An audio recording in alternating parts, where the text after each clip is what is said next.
나라를 대표해서 또는 개인의 영광을 위해 4년간 준비하는 선수들인데 흘린 땀방울과 인내의 시간들이 중국 봐주기로 인해 얼룩지고 있습니다. 이런 올림픽이 있었나요? 보이콧 등으로 처음부터 시끌했던 올림픽이지만 대회 초반부터 수많은 논란을 가져오고 있습니다. 남자 1000m 결승전 우리나라 선수 없이 진행된 1000m 쇼트트랙 결승전에서도 엄청난 일이 일어났습니다. 결승전에는 3명의 중국 선수가 출전을 했는데 달리던 도중 경기가 중단이 됩니다. 이유는 빙판에 이물질이 있다는 이유로 어이가 없습니다. 벌써 힘이 빠진 선수들이었지만 경기를 다시 시작합니다. 그리고 유사오린 선수는 3명의 중국 선수를 실력으로 이기면 단독 선수로 치고 나갔습니다.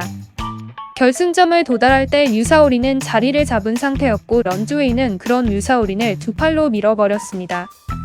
1등으로 들어온 유사오린 금메달로 점쳐졌지만 바로 비디오 판독 해설진들도 이제 비디오 판독이 들어가면 중국이 유리하게 갈 거란 걸 알기에 긴장을 하게 되었죠.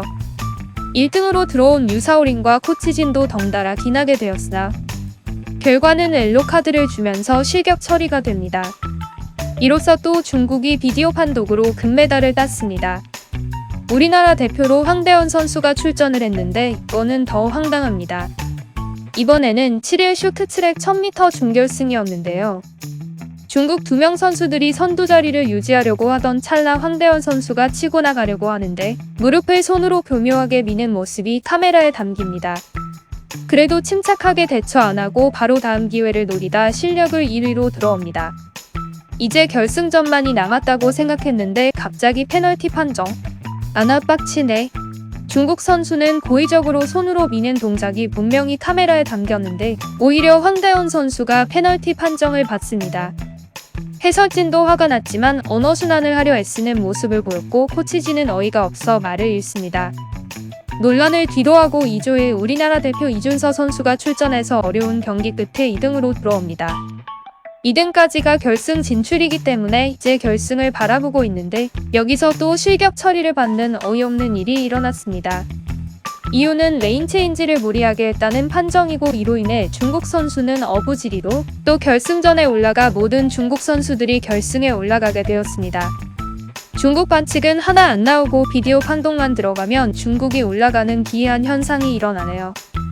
여기서 끝이 아니라 새롭게 선보였던 혼성계주에서는 교대를 할 때 꼭 해야 하는 터치가 이루어지지 않았음에도 중국은 탈락되지 않았다는 점입니다. 초, 중, 고 운동할 때에 육상 계주를 할 때면 꼭 보는 장면이 계주할 때 바톤을 떨어뜨려 다시 주우러 가는 장면이 항상 나오는데요. 쇼트트랙 혼성 경기의 바톤은 바로 교대 선수끼리 터치가 이루어져야 합니다. 중국 선수들은 터치가 이루어지지 않았기 때문에 다시 돌아가나 뒤에 있는 선수가 끝까지 와서 터치를 해야 하는데 이런 행동이 이루어지지 않고 경기가 진행되었고 결국 결승전에서 중국이 금메달을 따게 됩니다. 이렇게 이긴다면 무슨 의미가 있는지 궁금합니다. 이기기만 하면 그만이라는 생각이 있는 걸까요? 끝까지 보셨다면 못바고 이슈 좋아요, 구독 부탁드립니다.